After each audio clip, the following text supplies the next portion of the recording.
Good morning students, कैसे हो आप लोग। आज अपना एक टॉपिक लेते हैं वॉइस। इस टॉपिक से सारे स्टूडेंट्स परिचित होंगे कि वॉइस क्या है। देखिए, घर में जो अपने बातचीत करते हैं, जो हमारा कन्वर्सेशन होता है, वो या तो एक्टिव वॉइस में होता है या पैसिव वॉइस में होता है। तो वॉइस वही है जिसमें या तो कृतवाच्य में होता है या फिर क्रमवाच्य में होता है। घर में बहुत सी बातें जो अपने बोलते हैं, दूध पी लिया क्या कर रहे हो, यानी जिस तरह के सेंटेंस बोलते हो, किन्हीं में सब्जेक्ट हटाकर बात होती है तो किन्हीं में किस तरह से होती है, तुम इधर आओ, ये इट मीन्स कभी एक्टिव सेंटेंस बोले जाते हैं तो कभी पैसिव बोले जाते हैं। हम अपने इस इंग्लिश में पैसिव कैसे बनाते हैं ये आज हम सीखेंगे। एक्टिव वॉइस पैसिव वॉइस का चैप्टर बहुत ही यानी सरल होता है। पैसिव से एक्टिव बना लीजिए, एक्टिव से पैसिव बना लीजिए। तो ये केवल और केवल आपको जानकारी लेनी है कि पिछले चैप्टर्स में मैंने आपको ये सब पहले से ही सिखा रखा है कि किस तरह से वर्ब चेंजेस होती हैं। अगर उनको ध्यानपूर्वक आपने देखा है तो निश्चित रूप से आप बहुत इजीली बदल सकते हो। तो एक्टिव से पैसिव बनाना, जैसे आपको मैं एक हिंदी में ऐसे सेंटेंस दूं कि पापा आम लाए। अब यहां पे एक सेंटेंस जो पापा आम लाए, पापा ब्रॉड मैंगोज, जो इसमें ये एक्टिव सेंटेंस है। अभी इसमें mangoes are brought, mangoes were brought by papa, जो यहां ये सेंटेंस बोला ये पैसिव हो गया। तो आप ये देखना कि यहां पहले पापा ब्रॉड मैंगोज था और बाद में मैंगोज वर ब्रॉड बाय पापा था, तो मैंगोज पहले आ गया, इसका मतलब ये पैसिव हो गया। इट मीन्स जिसमें जो थिंग्स पहले आ रही है, जो कर्म पहले आ रहे हैं, जो कर्म से ही स्टार्ट हो रहे हैं वाक्य, इसका मतलब वो पैसिव है, यानी कर्ता का कोई महत्व नहीं रहता। अभी आम लाए गए, इसका मतलब बच्चे आम खा रहे हैं, अभी वहां पे एजेंट डूअर से कोई ताल्लुक नहीं है, कोई ऐसा क्वेश्चन नहीं कर रहा कौन लाया। इसमें तो ये यहां पर आपको एक्टिव से पैसिव है। तो सीधी सी बात हो गई कि वॉइस क्या है। तो वॉइस एक बातचीत है। वॉइस एक ऐसा शब्दों से निर्मित सेंटेंस है जो किसी के सामने रखा जाता है। तो यहां पे वॉइस कितने टाइप का है, तो बात हो गई एक्टिव वॉइस और पैसिव वॉइस। अब एक्टिव वॉइस क्या है, पैसिव वॉइस क्या है, तो यहां पे अभी एक सेंटेंस में क्लियर किया था कि कर्ता प्रधानता रखता हो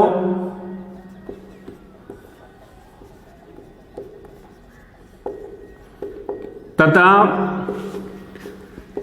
कर्म गौण हो। अभी देखना, एक्टिव वॉइस क्या है, जिसमें कर्ता प्रधानता रखता हो और कर्म गौण हो, यानी कर्ता का तो महत्व दिखाया जाता है और कर्म है वो यहां पे अपना जो है वो इंपॉर्टेंस कर्ता जितना नहीं रख रहा है, लिस है, तो यहां पे ये हो जाएगा एक्टिव। और जिसमें कर्म प्रमुख हो तथा कर्ता का महत्व कम हो जाता है,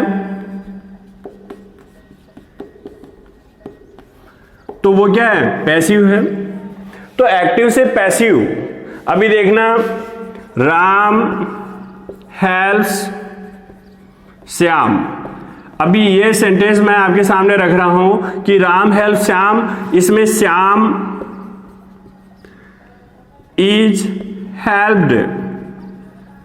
अभी देखना, यहां पे जो मैं लिख रहा हूं बाय राम, तो पर्टिकुलर काम क्या है कि राम श्याम की मदद करता है, राम श्याम की मदद करता है। इसका मतलब यहां पे जो पर्टिकुलर जो यहां पे एक इंपॉर्टेंस दिया जा रहा है कि श्याम जो तकलीफ में था, अब श्याम की मदद किसने की, तो यहां पे साफ साफ जो उसी का नाम लिया जा रहा है कि राम ने हेल्प की थी, राम हेल्प श्याम, राम हेल्प श्याम।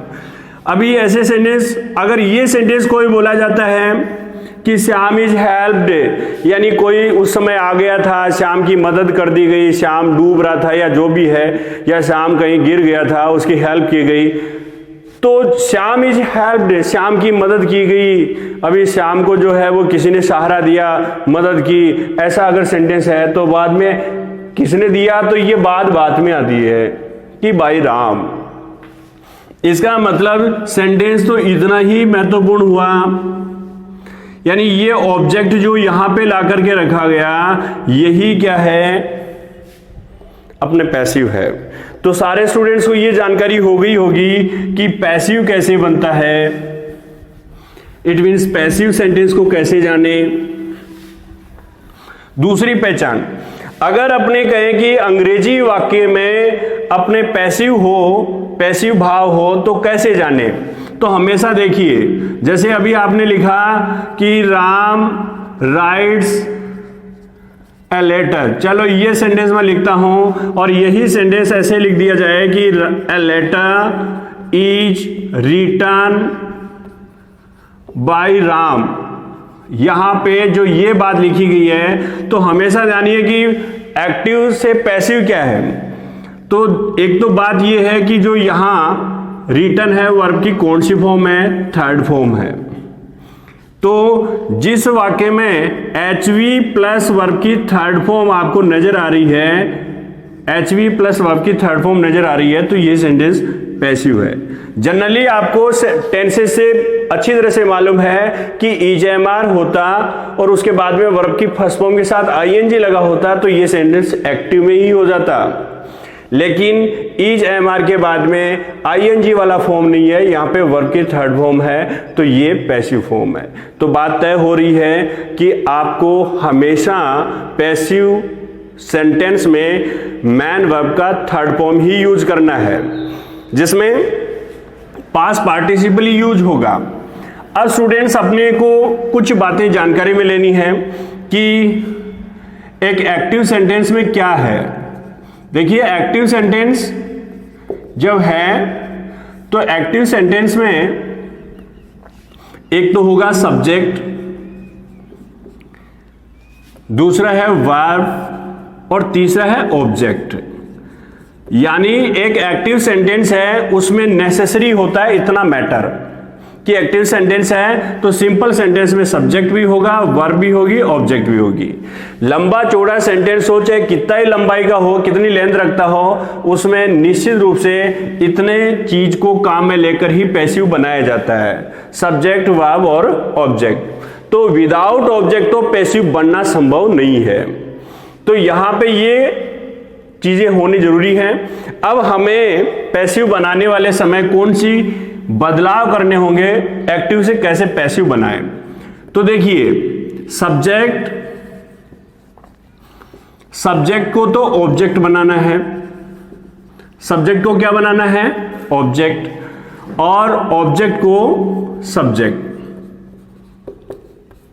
देखना मेरी बात ये ध्यान से कि क्या करना है, सब्जेक्ट को तो ऑब्जेक्ट बना दो और ऑब्जेक्ट को सब्जेक्ट। यानी सीधी सी बात हो गई कि ये एस है, ये ओ हो जाएगा, और ओ है वो क्या हो जाएगा,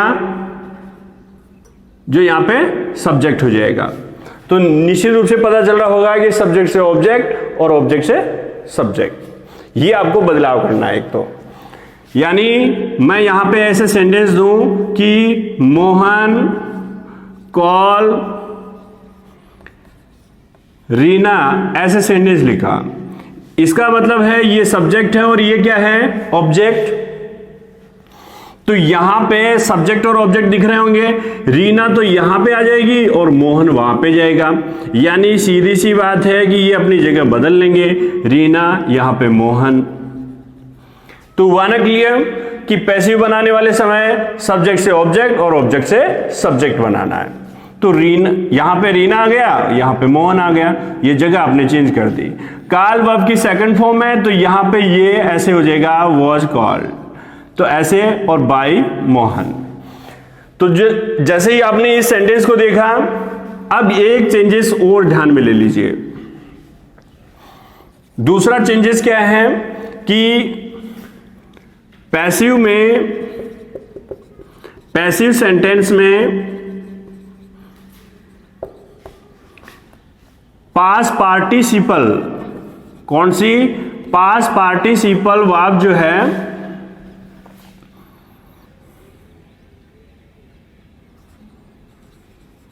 वर्ब प्रयोग ली जाती है।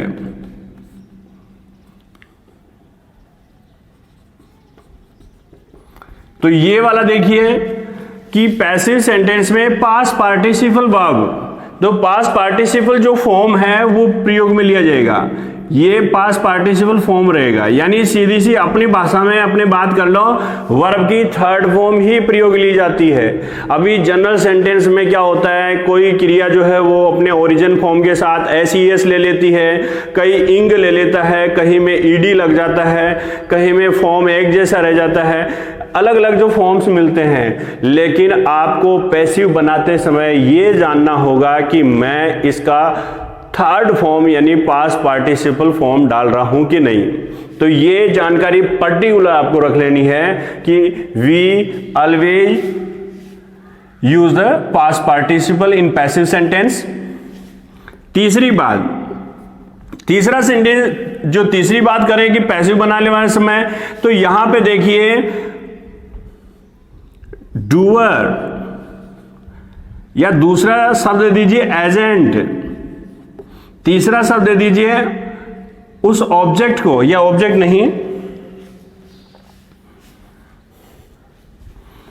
ऑब्जेक्ट के पहले अक्षर प्राय जो है बाई का प्रयोग किया जाता है, बाई का प्रयोग किया जाता है। तो ये देखो स्टूडेंट्स, आपने जाना की बात को, डूअर एजेंट के पहले प्राय कर बाई का प्रयोग किया जाता है, तो आपको यहां बाई का प्रयोग होगा। आप उसके पहले जो अभी अभी सेंटेंस बोल रहे थे, जैसे ही कॉल्स हर, ऐसे सेंटेंस है, तो इसमें जो आप लिखोगे यहां पे, इसको इधर लाओगे तो इसे बाय हिम लिखोगे। तो कहने का मतलब ये हो गया एजेंट, ये क्या हो गया, एजेंट हो गया। इसके ठीक पहले आपको क्या लगाना होगा, बाय का प्रयोग करना होगा। तो ये वाली बात भी याद रखिए कि डूअर एजेंट के पहले प्राय कर अपने बाय का प्रयोग किया जाता है। एक्चुअली कई प्रीपोजिशन जो है वो अलग अलग भी होती है, वो भी मैं आपको बताऊंगा, पर अक्सर जो है वो अपने बाय का प्रयोग करते हैं। अब देखिए ये सब हो गया। इसके नेक्स्ट यानी 3 बातें जानी, उतने में आपका जो है वो पैसिव बनना शुरू हो जाएगा।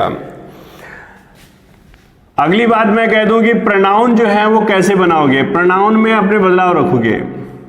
प्रोनाउन में देखिए आप क्या करोगे, ऐसे चार्ट, सब्जेक्ट ऑब्जेक्ट। अभी यानी ये सब्जेक्टिव केस है और ये ऑब्जेक्टिव केस है। अब आपको क्या करना है कि जहां जैसे सब्जेक्टिव केस का आई दिख रहा है तो आई को ऑब्जेक्ट में मी कर दोगे, वी है तो इसको अस कर दोगे, यहां पे सी है तो उसे हर कर दोगे, ही है तो उसे हिम कर दोगे। ये आप चेंजेस करोगे, यहां पर ये चेंज करते चले जाओगे। ऐसे प्रोनाउन को चेंज करना है। दे आ गया तो देम कर दोगे, इट आ गया तो ये चेंज नहीं होगा, यू आ गया तो ये चेंज नहीं होगा। अब ये चेंजेस अगर आप जानते हो, अभी ये चेंज आप काफी समय से ये पढ़ते जा रहे हो, तो अभी आप अच्छी तरह सीख भी गए होंगे कि आई का ऑब्जेक्ट मी है, मी का सब्जेक्ट आई है, ये चेंज आपको करना होता है। जैसे I gave him a chocolate, ऐसे एक सेंटेंस हो गया। अभी देखना आई हिम, ये पहले से बात हो गई है कि सब्जेक्ट ऑब्जेक्ट को चेंज करना है, तो सब्जेक्ट जहां जैसे ही इधर जाएगा तो ये बाय मी होगा, ये इधर आएगा तो यहां पे ही होगा। तो देखिए मैं यहाँ पे राउंड करके बता देता हूं कि ये चेंज हुआ कि नहीं, आप इसके अकॉर्डिंग देख लीजिए। आई इधर गया, इट मीन्स इधर जाने का मतलब क्या है कि ये स्थान सब्जेक्ट का था, ये स्थान ऑब्जेक्ट का था। ये जैसे ही ऑब्जेक्ट वाले स्थान पे जाएगा तो अपना चेहरा बदल कर जाएगा और यहां पर निश्चित रूप से ये अपना मी बना लेगा, और ये इधर आएगा तो क्या होगा, ही होगा। तो ये चेंजेस आपको सीख लेने हैं। तो ये प्रोनाउन वाला जो चेंजेस है। बाकी नाउन आता है, मोहन सोहन राम श्याम जो भी आ रहे हैं, तो गीता सीता जो भी होती हैं उनको आप बाई लगा के सीधा वैसा का वैसा नाउन बना लेते हो, लेकिन यहां पे प्रोनाउन ऐसे चेंज करोगे। अब सेंटेंस के बारे में बात करें, या फिर इसमें देखो वर्ब वाला भी आप बात याद रख लीजिए कि वर्ब में चेंज कैसे करें। तो वर्ब में चेंज जो है वो बहुत ही आसान है। वर्ब में चेंज है उसमें तो आपको इतना सीखना है कि सिंपल जो अपने प्रेजेंट है तो प्रेजेंट का कंटिन्यूस कर दो, प्रेजेंट कंटिन्यूस है तो बीइंग लगा दो। देखो मैं ऐसे बता देता हूं, वर्ब में चेंज करना है तो ऐसे कर लीजिए कि मान लीजिए आपको मैं यहां लिख दूं कि अपना सिंपल प्रेजेंट है, तो सिंपल प्रेजेंट है तो प्रेजेंट कंटिन्यूअस। अब आपको जानना क्या होगा, इनकी वर्ब जाननी होगी। जैसे सिंपल प्रेजेंट है तो वर्ब की फर्स्ट फॉर्म, एस या ईएस जो है वो सिंगुलर के चिपके रहते हैं। चेंज किस में जाएंगे, ये इज एम आर में जाएंगे। अगली बात है प्रेजेंट कंटिन्यूस, तो प्रेजेंट कंटिन्यूस है वो किस में जाएगा, तो उसमें केवल इज एम आर जो होते हैं उसके आगे बीइंग जुड़ता है, उसके आगे क्या जुड़ेगा, बीइंग जुड़ेगा। तो ये चाहे इसे वर्ब की तरह लिख लो, ऐसे लिख लीजिए कि वर्ब फर्स्ट आई, इसमें डाल दो। ये चार्ट में एक बार सीख लो बस, उसके बाद में ये परमानेंट हो जाएंगे आपके पास। इज एम आर आया तो आपको ठीक वैसे ही लिखना है, इज एम आर आगे बीइंग जोड़ देना है, फिर वर्ब की थर्ड फॉर्म लिख देनी है। इसमें भी वर्ब की थर्ड तो आपने पहले ही सीख लिए कि वर्ब की थर्ड में जब भी पैसिव बनाऊंगा वर्ब की थर्ड तो लिखूंगा ही।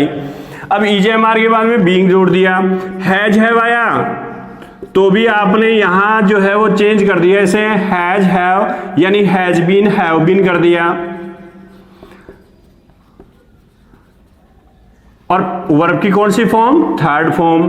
अब देखो ये हैज बीन हैव बीन आता है तो चेंज नहीं होगा, फिर चेंज कौन कौन से होते हैं वो मैं यहां पे लिख देता हूं। वर्ब की सेकंड फॉर्म यानी सिंपल जो अपना पास्ट का, तो वो चेंज हो जाएगा वॉज वर में, और वर्ब की तो कौन सी फॉर्म रहेगी, थर्ड। यहां पे वॉज वर आया तो इसे वॉज वर को आप यहां पे वैसा ही रख लीजिए और इसमें जोड़ दीजिए बीइंग, और वर्ब की कौन सी फॉर्म, थर्ड। इसके बाद अगर हैड आया तो आपको जोड़ देना है हैड बीन।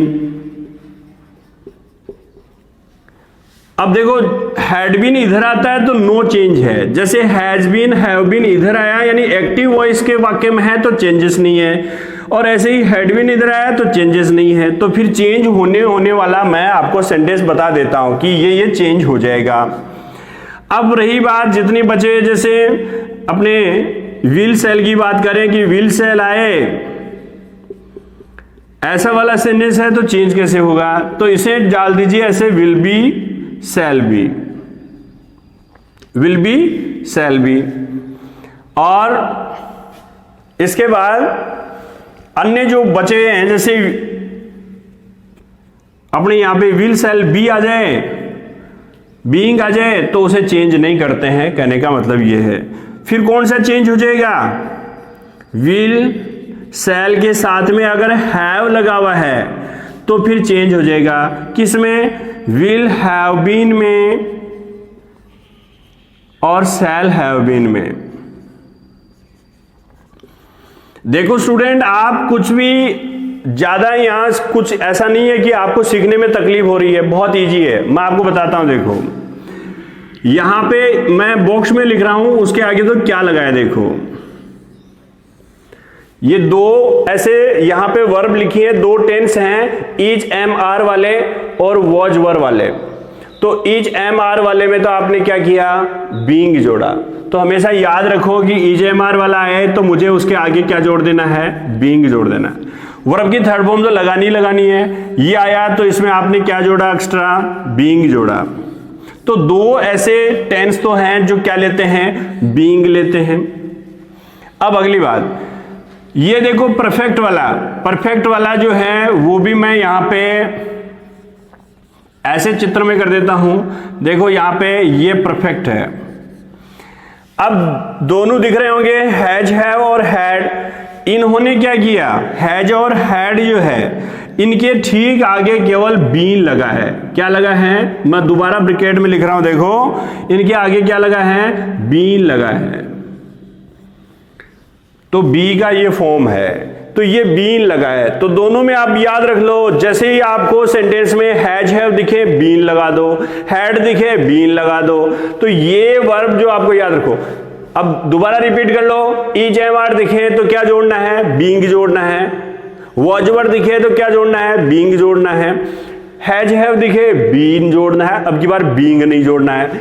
और हैड दिखे तो भी आपको क्या जोड़ना है, बीन। तो ये आपको इतनी वर्ब याद रखनी है। अब बात रही कि आगे जो है, जैसे विल सेल आ गया तो बी जोड़ना है। अभी मैं थोड़ी देर बाद में आपको बताऊंगा कि कैन आए तो भी बी जोड़ना है। तो ये विल सेल आ गया, यानी ये भी मॉडल आपने पहले पढ़े हैं कि विल बी सेल बी हो जाएगा। अब विल सेल के साथ हैव अगर जुड़ा तो क्या करोगे, तो भाई अभी अभी सीखा आपने कि हैव आया तो हमने क्या लगाना है, बीन लगाना है। तो ये वाला भी इजीली सीखे जा रहे हो कि हैव आ गया क्या लगा दो, बीन लगा दो।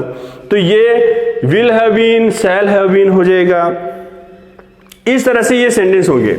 अब तमाम मॉडल की बात ले लीजिए, कौन सा ही मॉडल हो, चाहे कैन हो, कुड हो, जितने मॉडल वर्ब हैं उनमें टोटल का माइट हो, मस्ट हो, जितने आपको पता होगा सब, can, could, may, might, must, ought to, need, जो भी ये आगे डेयर, ये सब जो जितने भी चल रहे हैं, तो ये तमाम मॉडल वैसे के वैसे लिख दो पहले तो, फिर प्लस लगा करके उनके आगे क्या लगा दो, बी लगा दो। अब आपको समझ में आ रहा होगा कि पहले ये अगर मॉडल दिख रहे हैं विल सेल, अपने अपने सिंपल फ्यूचर की बात करें कि ये तो फ्यूचर इंडेफिनिट है, तो यहां पे विल सेल में बी जोड़ा है, तो कैन में भी बी जुड़ेगा। तो इस तरह से आप ये वर्ब चेंजेस वाला कार्य कर ले। अब बहुत आसान हो गया होगा कि मुझे टेंस के बारे में मालूम चल गया। अब चार्ट आपको दिख रहा है। अब मैं सेंटेंस ऐसे करूं कि Rahul can make a project. अभी देखना, Rahul can make a project, तो यहां पे आपको दिख रहा है राहुल सब्जेक्ट है, ए प्रोजेक्ट ऑब्जेक्ट है। आपको पता होगा कि ऑब्जेक्ट कहां होता है। बहुत से स्टूडेंट्स ऐसे कि सेंटेंस लंबा हो तो मुझे ऐसे पता कैसे करूं कि ऑब्जेक्ट कौन सा है, कितना लंबा है, कौन सा है, ऐसे करना। तो ऐसे क्वेश्चन हटा दो दिमाग से। वर्ब के, मैन वर्ब के तुरंत बाद, मैन वर्ब के तुरंत बाद आ रहा जो भी है वो निश्चित रूप से ऑब्जेक्ट ही है। तो यहां पे ये बात सिंपल सेंटेंस में जानकारी हो गई होगी कि ये ऑब्जेक्ट है। अब देखो बहुत से स्टूडेंट क्या करते हैं, थोड़ा सा माइनर सोचते हैं कि ए आ गया, इसको लेऊं कि नहीं लेऊं, या अकेले ए को ले लूं। ऐसा नहीं होता है भैया। यहां पे प्रोजेक्ट जो आपको एक नाउन दिख रहा है, इसके पहले ही ये जो नंबर ए आया है, यानी एक प्रोजेक्ट जो है वो एडजेक्टिव जो आपको दिख रहा है ये इस संज्ञा के साथ है, इसलिए यहां पे 2, 3, 4 जो भी 4 प्रोजेक्ट्स यानी जो भी है वो इसके साथ ही रहेगा। तो पूरा का पूरा हमने क्या सीखा, पहला पॉइंट क्या था कि subject is change at the place of object, और object is change into place of subject, यानी इनको ऐसे बदल देना है। तो बदल लीजिए आप, यहां क्या लिख दोगे, ए प्रोजेक्ट, उधर ले जाओगे तो क्या लिखोगे, राहुल। ये भी बात हुई थी कि राहुल के पहले, यानी जब इसे ले जाओगे उधर तो पहले क्या लगाओगे, बाय लगाओगे। अब बीच वाली बात सुन लीजिए, कैन मैक। अभी जो छोटी छोटी बातें लिखी थी, रूल्स लिखा था, उसमें यह कहा था कि past participle form is used in passive sentence. Passive sentence में पास्ट फॉर्म अपने यूज करेंगे। तो मैक है, इसका पास्ट क्या होगा, मैड होगा। कैन आया, देखो अभी अभी कैन आया ना, तो आपको मैंने क्या कहा कि कैन का कैन रखो, उसके आगे बी जोड़ो। तो ये क्या होगा, कैन बी होगा। ये लो जी आपका पैसिव बन गया। A project can be made by Rahul, इस तरह से पैसिव बना दो। ऐसे आप क्या कर देंगे, पैसिव बना देंगे। जैसे मैं यूं कहूं कि सी हैज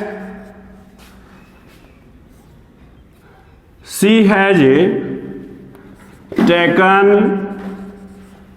टी, ऐसे सेंटेंस हुआ। अब देखिए सी सब्जेक्ट है, टी क्या है, ऑब्जेक्ट है।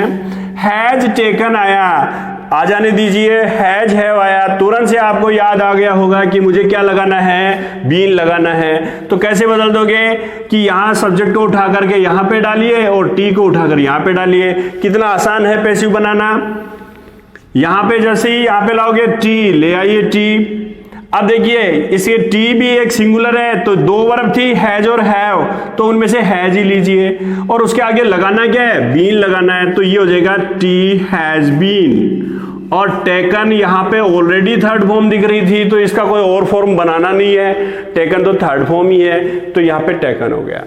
ये स्टूडेंट्स को जानकारी होनी चाहिए। ऐसे नहीं कि टेकन दिखा कि यार इसका और क्या करें, टेकन करूं क्या, ऐसे आपको पता होना चाहिए कि हाँ ये मुझे पता चल गया कौन सी फॉर्म है। जैसे ही आपको जानकारी रहेगी आप उस वर्ब को, तो एक बार यहां पे अगर दे दिया कि हाँ पास पार्टिसिपल है, वर्ब थर्ड है, तो मुझे तो थर्ड ही लेनी है, मिल गई थर्ड बनी बनाई, थर्ड उतार लीजिए। टी हैज बीन टेकन और बाई हर। तो इस तरह से अपने सिंपल सेंटेंस बनाना आसान होगा। तो सारे स्टूडेंट्स बना सकते हो। मैं इसमें आगे बहुत सारे अन्य टाइप्स के जो सेंटेंस हैं, जैसे इंपेरेटिव है, जिस तरह से अन्य जो अपने इन्फिनिटिव हैं, और बहुत सारे सेंटेंस इंट्रोगेटिव, नेगेटिव, ये जो हैं वो अगले जो है वीडियो में कवर करते हैं।